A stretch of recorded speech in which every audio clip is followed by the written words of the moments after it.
A few miles south of Soledad, the Salinas River drops in close to the hillside bank and runs deep and green. The water is warm, too, for it has slipped twinkling over the yellow sands in the sunlight before reaching the narrow pool. On one side of the river, the golden foothill slopes curve up to the strong and rocky Gabilan Mountains, but on the valley side the water is lined with trees. Willows, fresh and green with every spring, carrying in their lower leaf junctures the debris of the winter's flooding, and sycamores with mottled white recumbent limbs and branches that arch over the pool. On the sandy bank under the trees, the leaves lie deep and so crisp that a lizard makes a great skittering if he runs among them. Rabbits come out of the brush to sit on the sand in the evening, and the damp flats are covered with the night tracks of coons, and with the spread pads of dogs from the ranches, and with the split wedge tracks of deer that come to drink in the dark. There's a path through the willows and among the sycamores, a path beaten hard by boys coming down from the ranches to swim in the deep pool, and beaten hard by tramps who come wearily down from the highway in the evening to jungle up near water. In front of the low horizontal limb of a giant sycamore, there's an ash pile made by many fires. The limb is worn smooth by men who have sat on it. Evening of a hot day started the little wind to moving among the leaves. The shade climbed up the hills toward the top. On the sandbanks, the rabbits sat as quietly as little gray sculptured stones. And then, from the direction of the state highway, came the sound of footsteps on crisp sycamore leaves. The rabbits hurried noiselessly for cover. A stilted heron labored up into the air and pounded downriver. For a moment, the place was lifeless. And then, two men emerged from the path and came into the opening by the green pool. They had walked in single file down the path, and even in the open, one stayed behind the other. Both were dressed in denim trousers and in denim coats with brass buttons. Both wore black, shapeless hats, and both carried tight blanket rolls slung over their shoulders. The first man was small and quick, dark of face, with restless eyes and sharp, strong features. Every part of him was defined: small, strong hands, slender arms, a thin and bony nose. Behind him walked his opposite, a huge man, shapeless of face, with large, pale eyes, with wide, sloping shoulders. And he walked heavily, dragging his feet a little, the way a bear drags his paws. His arms didn't swing at his sides, but hung loosely. The first man stopped short in the clearing, and the follower nearly ran over him. He took off his hat and wiped the sweatband with his forefinger and snapped the moisture off. His huge companion dropped his blankets and flung himself down and drank from the surface of the green pool, drank with long gulps, snorting into the water like a horse. The small man stepped nervously beside him. "Lennie," he said sharply. "Lennie, for God's sake, don't drink so much." Lennie continued to snort into the pool. The small man leaned over and shook him by the shoulder. "Lennie, you're going to be sick like you was last night." Lennie dipped his whole head under, hat and all, and then he sat up on the bank and his hat dripped down on his blue coat and ran down his back. "That's good," he said. "You drink some, George. You take a good big drink." He smiled happily. George unslung his bindle and dropped it gently on the bank. "I ain't sure it's good water," he said. "Looks kind of scummy."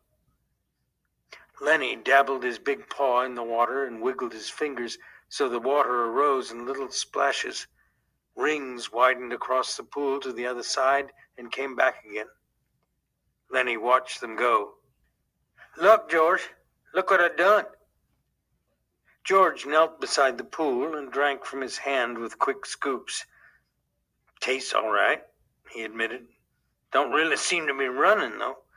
"You never ought to drink water when it ain't running, Lennie," he said hopelessly. "You'd drink out of a gutter if you was thirsty." He threw a scoop of water into his face and rubbed it about with his hand under his chin and around the back of his neck. Then he replaced his hat, pushed himself back from the river, drew up his knees, and embraced them. Lennie, who had been watching, imitated George exactly. He pushed himself back, drew up his knees, embraced them, looked over to George to see whether he had it just right. He pulled his hat down a little more over his eyes, the way George's hat was. George stared morosely at the water. The rims of his eyes were red with sun glare. He said angrily, "We could just as well have rode clear to the ranch if that bastard bus driver knew what he was talking about. Just a little stretch down the highway," he says. Just a little stretch. Got him near 4 miles, that's what it was. Didn't want to stop at the ranch gate, that's what. Too goddamn lazy to pull up. Wonder he isn't too damn good to stop in Soledad at all. Kicks us out and says, "Just a little stretch down the road." I bet it was more than 4 miles. Damn hot day. Lennie looked timidly over to him. "George?" "Yeah, what do you want?" "Where are we going, George?" The little man jerked down the brim of his hat and scowled over at Lennie. "So you forgot that already, did you? I gotta tell you again, do I? Jesus Christ, you're a crazy bastard." "I forgot," Lennie said softly. "I tried not to forget. Honest to God I did, George." Okay. I'll tell you again. I ain't got nothing to do. Might just as well spend all my time telling you things and then you forget them and I tell you again. "Tried and tried," said Lennie, "but it didn't do no good. I remember about the rabbits, George. The hell with the rabbits. That's all you ever can remember is them rabbits." "Okay, now you listen, and this time you gotta remember so we don't get in no trouble. You remember sitting in that gutter on Howard Street and watching that blackboard?" Lennie's face broke into a delighted smile. "Why, sure, George, I remember that. But what'd we do then? I remember some girls come by, and you say, to hell with what I says. You remember about us going into Murray and Reddy's, and they give us work cards and bus tickets?" "Oh, sure, George, I remember that now." His hands went quickly into his side coat pockets. He said gently, "George, I ain't got mine. I must have lost it." He looked down at the ground in despair. "You never had none, you crazy bastard. I got both of them here. Think I'd let you carry your own work card?" Lennie grinned with relief. I thought I put it in my side pocket." His hand went into the pocket again. George looked sharply at him. "What'd you take out of that pocket?" "I ain't a thing in my pocket," Lennie said cleverly. "I know there ain't. You got it in your hand." "What you got in your hand, hiding it?" "I ain't got nothing, George. Honest." "Come on, give it here." Lennie held his closed hand away from George's direction. "It's only a mouse, George." "A mouse? A live mouse?" Just a dead mouse, George. I didn't kill it. Honest, I found it. I found it dead." "Give it here," said George. "Oh, let me have it, George. Give it here." Lennie's closed hand slowly obeyed. George took the mouse and threw it across the pool to the other side among the brush. What do you want of a dead mouse anyways? Why, I could pet it with my thumb while we walked along, said Lennie. Well, you ain't petting no mice while you walk with me. You remember where we're going now? Lennie looked startled, and then in embarrassment hid his face against his knees. I forgot again. Jesus Christ, George said resignedly. Well, look, we're going to work on a ranch like the one we come from up north. Up north? In Weed. Oh, sure, I remember. In Weed. That ranch we're going to is right down there, about a quarter mile. We're going to go in and see the boss. Now look, I'll give him the work tickets, but you ain't going to say a word. You just stand there and don't say nothing. If he finds out what a crazy bastard you are, we won't get no job. But if he sees you work before he hears you talk, we're set. Got that? Sure, George. Sure, I got it. Okay. Now, when we go in to see the boss, what are you going to do?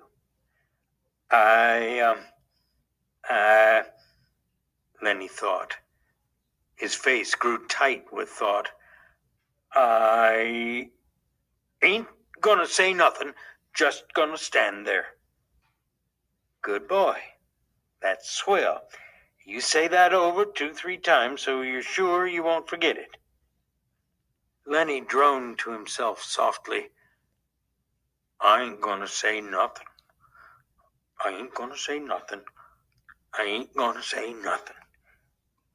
Okay, said George, and you ain't gonna do no bad things like you done in Weed, neither. Lennie looked puzzled. Like I done in Weed? Oh, so you forgot that too, did you? Well, I ain't gonna remind you, fear you do it again. A light of understanding broke on Lennie's face. They run us out of Weed, he exploded triumphantly. Run us out hell, said George disgustedly. We run. They was looking for us, but they didn't catch us. Lennie giggled happily. I didn't forget that, you bet. George lay back on the sand and crossed his hands under his head, and Lennie imitated him, raising his head to see whether he were doing it right. God, you're a lot of trouble, said George. I could get along so easy and so nice if I didn't have you on my tail. I could live so easy and maybe have a girl. For a moment, Lennie lay quiet, and then he said hopefully, We gonna work on a ranch, George? All right, you got that. But we're gonna sleep here because I got a reason. The day was going fast now. Only the tops of the Gabilan Mountains flamed with the light of the sun that had gone from the valley. A water snake slipped along on the pool, its head held up like a little periscope. The reeds jerked slightly in the current. Far off toward the highway, a man shouted something, and another man shouted back. The sycamore limbs rustled under a little wind that died immediately. George, why ain't we going on to the ranch and get some supper? They got supper at the ranch. George rolled on his side. No reason at all for you. I like it here. Tomorrow we're going to go to work. I seen thrashing machines on the way down. That means we'll be bucking grain bags, busting a gut. Tonight I'm going to lay right here and look up. I like it. Lennie got up on his knees and looked down at George. Ain't we going to have no supper? Sure we are. If you gather up some dead willow sticks, I got 3 cans of beans in my bindle. You get a fire ready. I'll give you a match when you get the sticks together, and we'll heat the beans and have supper." Lennie said, "I like beans with ketchup." "But we ain't got no ketchup. You go get wood, and don't you fool around. It'll be dark before long." Lennie lumbered to his feet and disappeared in the brush. George lay where he was and whistled softly to himself. There were sounds of splashings down the river in the direction Lennie had taken. George stopped whistling and listened. "Poor bastard," he said softly, and then went on whistling again. In a moment, Lennie came crashing back through the brush. He carried one small willow stick in his hand. George sat up. "All right," he said brusquely, "give me that mouse." But Lennie made an elaborate pantomime of innocence. "What mouse, George? I ain't got no mouse." George held out his hand. "Come on, give it to me. You ain't putting nothing over." Lennie hesitated, backed away, looked wildly at the brush line, as though he contemplated running for his freedom. George said coldly, "You gonna give me that mouse, or do I have to sock you?" "Give you what, George?" "You know goddamn well what. I want that mouse." Lennie reluctantly reached into his pocket. His voice broke a little. "I don't know why I can't keep it. It ain't nobody's mouse. I didn't steal it. I found it lying right beside the road." George's hand remained outstretched imperiously.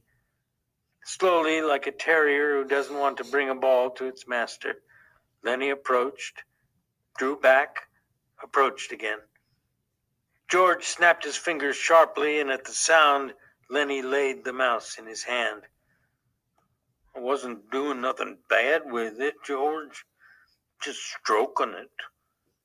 George stood up and threw the mouse as far as he could into the darkening brush, and then he stepped to the pool and washed his hands. "You crazy fool. Don't you think I could see your feet was wet where you went across the river to get it?" He heard Lennie's whimpering cry and wheeled about. "Blubbering like a baby. Jesus Christ. Big guy like you." Lennie's lip quivered and tears started in his eyes. "Oh, Lennie." George put his hand on Lennie's shoulder. "I ain't taking it away just for meanness. That mouse ain't fresh, Lennie. And besides, you've broke it petting it. You get another mouse that's fresh, and I'll let you keep it a little while." Lennie sat down on the ground and hung his head dejectedly. "I don't know where there is no other mouse. I remember a lady used to give 'em to me, every one she got. But that lady ain't here." George scoffed. "Lady, huh? Don't even remember who that lady was. That was your own Aunt Clara, and she stopped giving 'em to you. You always killed 'em." Lennie looked sadly up at him. "They was so little," he said apologetically. "I'd pet 'em, and pretty soon they bit my fingers, and I pinched their heads a little, and then they was dead, because they was so little. I wish we'd get the rabbits pretty soon, George. They ain't so little." "To hell with the rabbits. And you ain't to be trusted with no live mice. Your Aunt Clara give you a rubber mouse, and you wouldn't have nothing to do with it." "It wasn't no good to pet," said Lennie. The flame of the sunset lifted from the mountaintops, and dusk came into the valley, and a half-darkness came in among the willows and the sycamores. A big carp rose to the surface of the pool, gulped air, and then sank mysteriously into the dark water again, leaving widening rings on the water.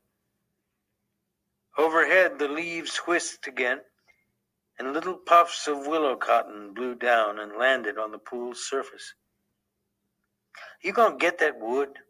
George demanded. "There's plenty right up against the back of that sycamore, floodwater wood. Now you get it." Lennie went behind the tree and brought out a litter of dried leaves and twigs. He threw them in a heap on the old ash pile and went back for more and more. It was almost night now. A dove's wings whistled over the water. George walked to the fire pile and lighted the dry leaves.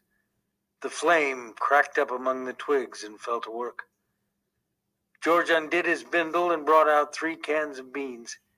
He stood them about the fire, close in against the blaze, but not quite touching the flame. "There's enough beans for 4 men," George said. Lennie watched him from over the fire. He said patiently, "I like 'em with ketchup." "Well, we ain't got any," George exploded. "Whatever we ain't got, that's what you want. God almighty! If I was alone, I could live so easy. I could go get a job and work and no trouble, no mess at all. And when the end of the month come, I could take my $50 and go into town and get whatever I want. Why, I could stay in a cat house all night. I could eat any place I want, hotel or any place, and order any damn thing I could think of. And I could do all that every damn month.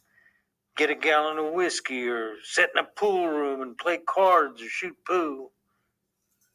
Lennie knelt and looked over the fire at the angry George, and Lennie's face was drawn with terror. "And what do I got?" George went on furiously. "I got you. You can't keep a job and you lose me every job I get.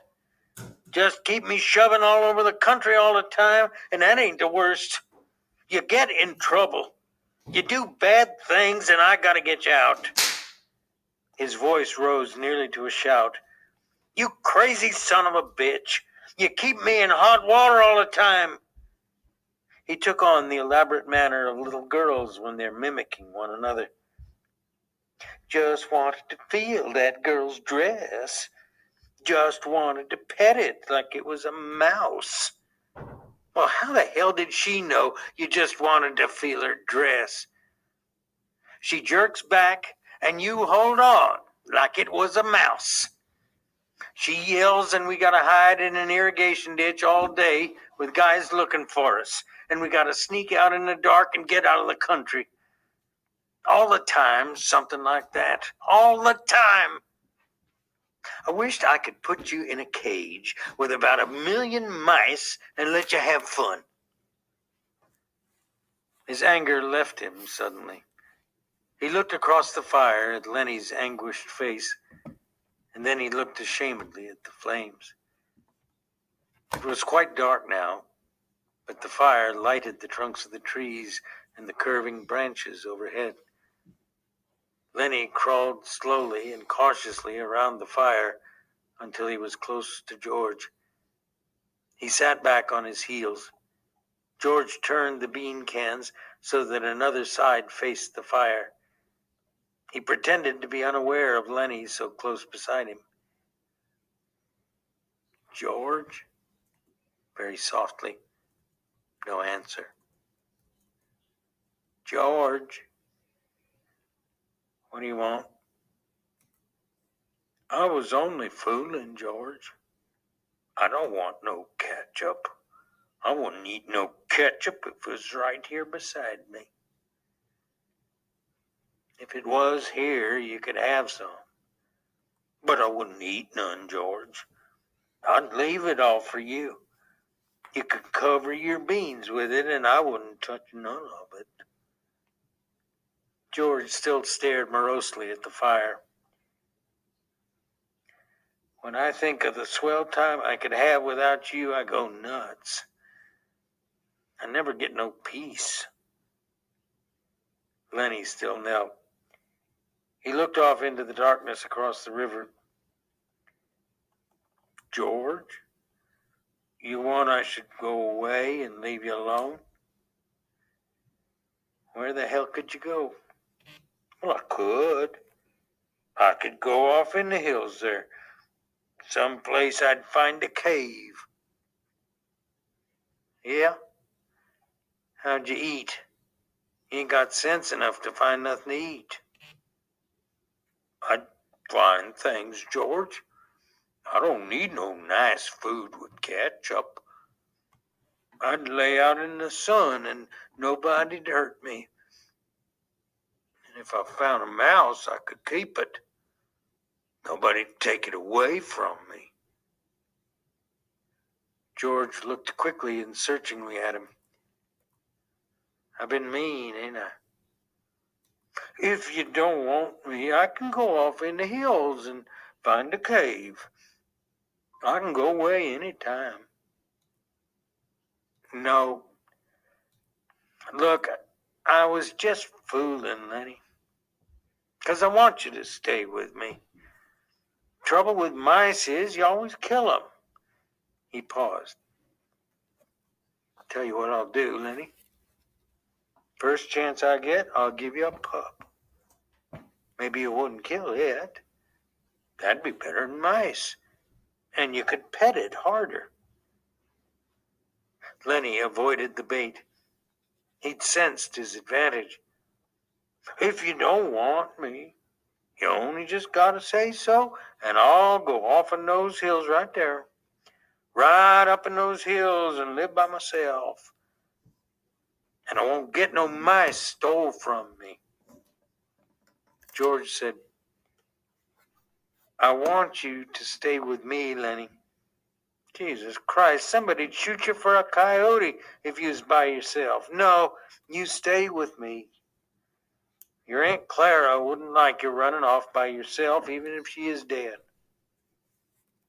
Lennie spoke craftily.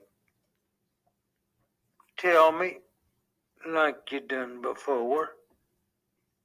Tell you what? About the rabbits. George snapped. You ain't gonna put nothing over on me. Lennie pleaded. Come on, George. Tell me. Please, George, like you done before. You get a kick out of that, don't you? All right. I'll tell you, and then we'll eat our supper. George's voice became deeper. He repeated his words rhythmically, as though he'd said them many times before. Guys like us that work on ranches are the loneliest guys in the world. They got no family. They don't belong no place.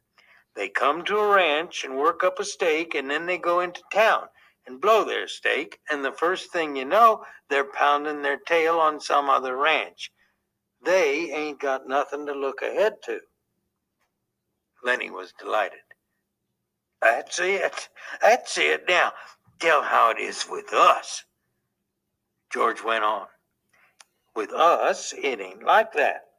We got a future. We got somebody to talk to that gives a damn about us. We don't have to sit in no bar room blowing in our jack just because we got no place else to go. If them other guys gets in jail, they can rot for all anybody gives a damn, but not us. Lennie broke in. But not us. And why? Because I got you to look after me, and you got me to look after you, and that's why. He laughed delightedly. Go on now, George. You got it by heart. You can do it yourself. No, you. I forget some of the things. Tell about how it's going to be. Okay. Someday we're going to get the jack together, and we're going to have a little house and a couple of acres and a cow and some pigs and live off the fat of the land. Then he shouted, and have rabbits. Go on, George, tell about what we're going to have in the garden, and about the rabbits in the cages, and about the rain in the winter, and the stove, and how thick the cream is on the milk like you can hardly cut it. Tell about that, George. Why don't you do it yourself? You know all of it. No, you tell it. That ain't the same if I tell it. Go on, George. How I get to tend the rabbits. Well, said George, we'll have a big vegetable patch and a rabbit hutch and chickens. And when it rains in the winter, we'll just say the hell with going to work, and we'll build up a fire in the stove and sit around it and listen to the rain coming down on the roof. Nuts. He took out his pocket knife. I ain't got time for no more. He drove his knife through the top of one of the bean cans, sawed out the top, and passed the can to Lennie. Then he opened a second can. From his side pocket, he brought out 2 spoons and passed one of them to Lennie. They sat by the fire and filled their mouths with beans and chewed mightily. A few beans slipped out of the side of Lennie's mouth. George gestured with his spoon. What you gonna say tomorrow when the boss asks you questions?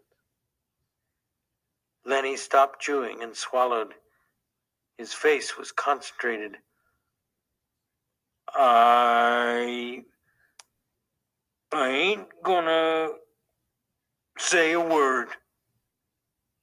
Good boy. That's fine, Lennie. Maybe you're getting better. When we get the couple of acres, I can let you tend the rabbits, all right? Especially if you remember as good as that.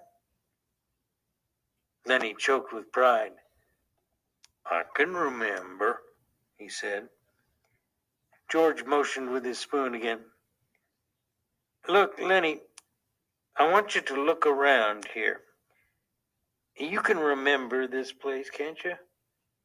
The ranch is about a quarter mile up that way. Just follow the river? Sure, said Lennie.